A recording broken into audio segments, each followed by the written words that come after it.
All right. Are we? Oh, God. Yeah, lovely. I can't actually believe that I've come on with props. It's actually the very first time I've been done stand-up in England. I've been living in Bali for some long while. And, you know, as you were just talking about, you know, jail and everything, Martin, I've been in jail everywhere, pretty much that I've lived. And right now, I'm in Facebook jail. Do you know what you got to do to be, I swear to God, I went on and I wrote about how social media works. And they're very clever. They have scientists. And they figured out that each time we get a like, we get this serotonin rush. And each time we get a share, it's like, whoa, like this. And so I wrote about it. And they've put me in jail. I swear to fucking God. You know, I was like, I wrote this amazing piece about what happened the other day. I don't know if anyone caught the whole thing. I was going to go on the anti-Trump march. I was going to go. And I was supposed to meet up with the chlorinated chicken people. So I was looking for something yellow to wear. And then anyway, so I'm pretty much on my way out the door, and then it starts pissing with rain. Oh, fuck. You know, because look, I've only got one arm, and like carrying an umbrella is really a pain in my arse. Because then I don't have a hand to do anything. So fuck that. So I thought, no. And instead I opted for pancakes and bacon. And anyway, so I'm in her lounge over there watching the television because it's always on. And I don't know about television. I haven't had it since 1986. So I'm watching the television. And, and then it all sort of fucking kicked off. It was amazing. So they're standing outside 10 Downing Street, all the reporters. And that poor commentator, I feel so bad for her, you know, and I go into I was a radio DJ for 17 years, so I go into this thing that I did about commentators. You know, oh yeah, here they come, they're coming down the street. Oh look at the horses. Oh my, what a lovely hat. You know, that sort of thing. So I was feeling really sorry for them because they just parked outside and nothing's really fucking happening. And then it kicked off. And literally, this is what she said, the commentator. She was blathering on about Theresa May and her legacy, and then she said, does she even have one? At which point I was just on the fucking floor, and a bit later on, they went, oh, here they come, no, it's Melania. His right-hand woman, that was lovely as well, I like the pause, his right-hand woman. Anyway, I wasn't going to talk about politics, I'm not going to talk about politics. I'm not up here to talk about that. Do you like my hair, by the way? I just had it done. I don't do this very often. I'm not that kind of girl. So I went to the hairdresser the other day that a mate recommended, and she'd given me a free hairdo for my birthday. Ooh. So anyway, I went down there, and I've been there a couple of times before, and these guys, they love me. First time I was in there, you know, it's St John's Wood, and women in there, they kind of micromanage their hairdos. And I walk in, and they say, what do you want? And I say, just make me look cool. And they're like, oh my God. So we're having fun, and it's only me in the salon. So I start talking about, for some reason, a job that I had in the States where we had penis sizes of the Animal Kingdom poster on the door, and they were to scale. So I was talking about that, and then I got on to talking about how me and my friend Chris Muhlenfeld had checked out penis sizes around the world. These guys love that conversation, and one's Palestinian and one's Jordanian, and they're trying to find themselves, and they're not on the fucking list. It was a classic. It's a classic. Anyway, I love microphones, and I love being behind microphones, just because I love doing that sort of thing, yeah. Because I've got this voice, you see. And in fact, that's how I ever became what I am, is that I'm a walking fucking cliche, is what it is. Yeah, I moved to America because of Margaret Thatcher, actually, in 1987. And when she invented the poll tax, which, let's face it, was just a fucking tax on living, I thought, fuck that, I'm not paying it. I'm not going to jail. And people were going to jail. They were really going to jail. You millennials don't know about that, but people were going to jail. And actually, when I left, that was the first time that I saw the British take to the streets. I mean, right, Gene? Amazing. Anyway, I had an option. I'm a dual national. So I went to America, of course. And I'm living in Key West because, you know, any English person that leaves England wants to go to a desert island, essentially. You know, we want sun and palm trees and beach, right? Yeah. So I went to I went to Key West, and when my money ran out, then I was like, oh fuck, what am I going to do now? And I was in my early 20s, and so anyway, I became a waitress. Of course, you know how you're going to make instant money right now, right in your pocket, cash.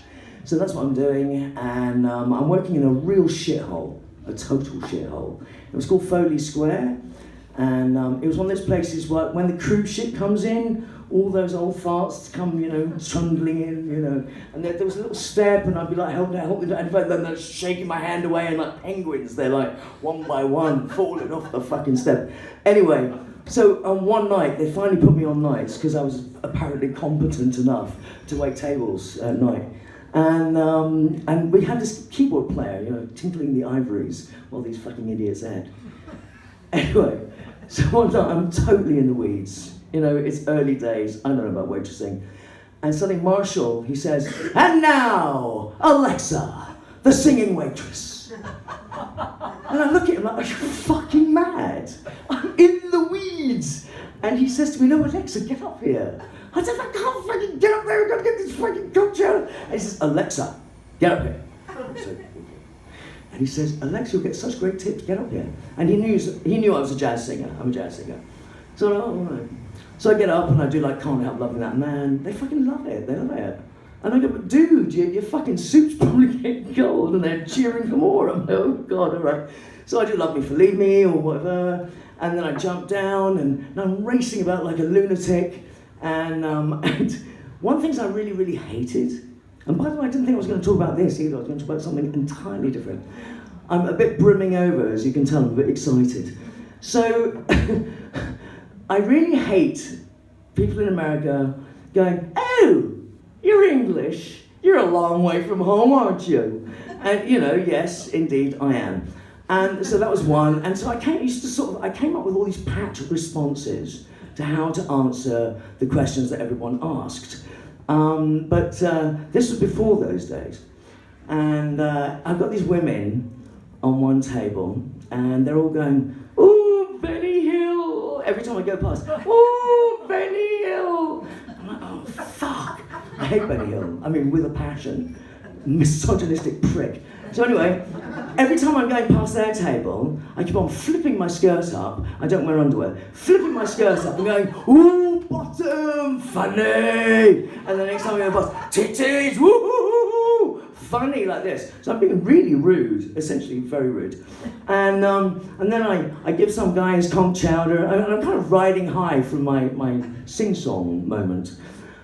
And I give him his conch chowder, and he says, do you have some sherry to go in here?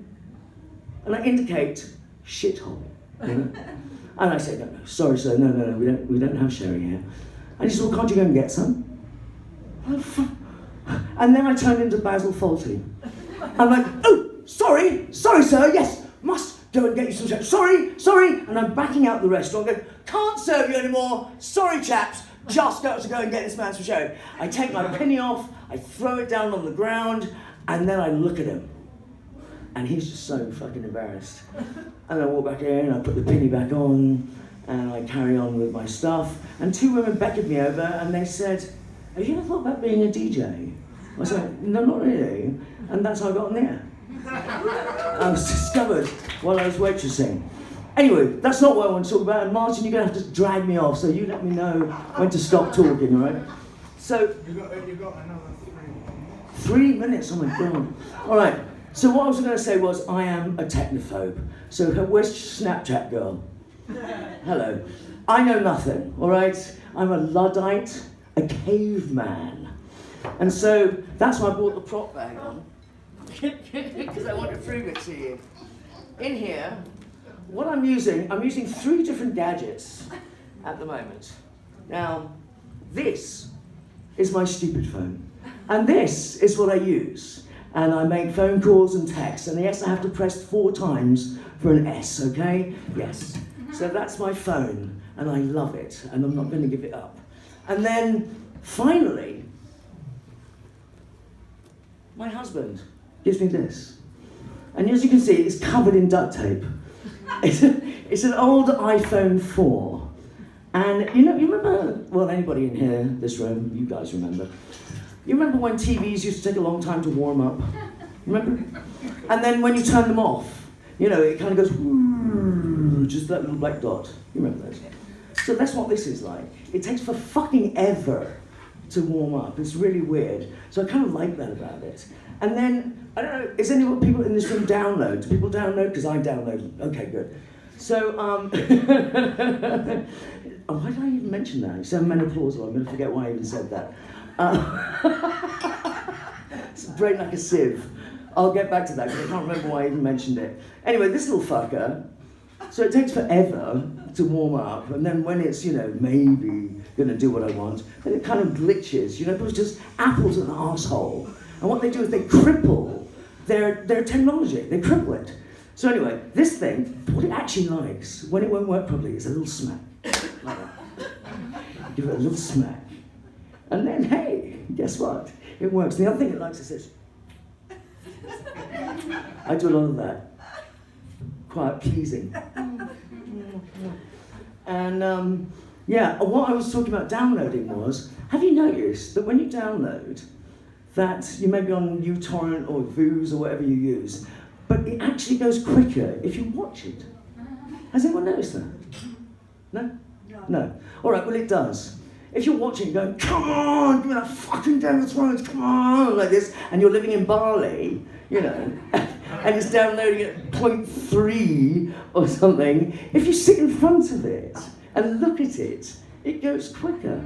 Really strange, very strange. Anyway, so I've got these two. And then, the other day, somebody gifted me that she's using to record me with. That little fucker. And damn, I'm so in love with it. And every time I speak to Howie, he says, have you put a SIM in it yet? I'm like, fuck off. This I use solely for WhatsApp, because I don't know how to change it over to that. So this is my WhatsApp, and this is my game that I'm completely also addicted to. Cookie Cats Pop. God knows why. So, Cookie Cats Pop and WhatsApp. That little fucker, that's what I, you know, email and, you know, Facebook, and that's the only thing I do. And this little guy, I use for phone calls. So yes. And I don't really have time to talk about why I loved living in Harlesden, do I? Another time. We'll save Harlesden for another time. Okay, so I will just wrap up here. Oh, wait, 1 second. With the fact that someone gave me this. They gifted me this fucker in Indonesia. It's called an Asus. And anybody that says Android is intuitive, you can punch them in the face, because it's not. Right? It is so not. Every time I turn this thing on, it terrifies me. I turn it on, it goes, and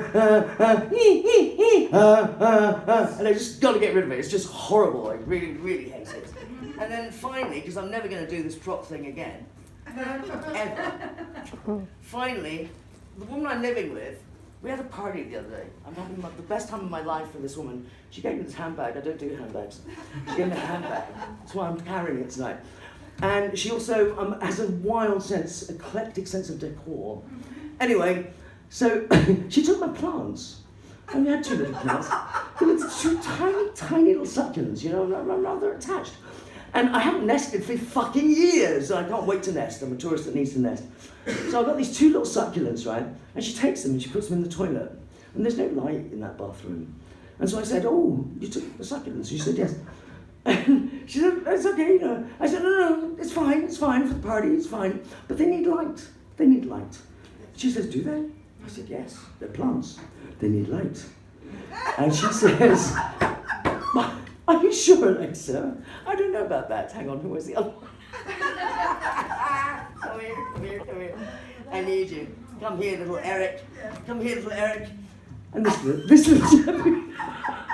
And she says, but Alexa, they're plastic. I'm like, fuck off, they're not plastic. She says, okay. And so I rush into the bathroom and I look at them. I have been nurturing and watering and tending 2 fucking plastic. And I will leave it there. Thank you.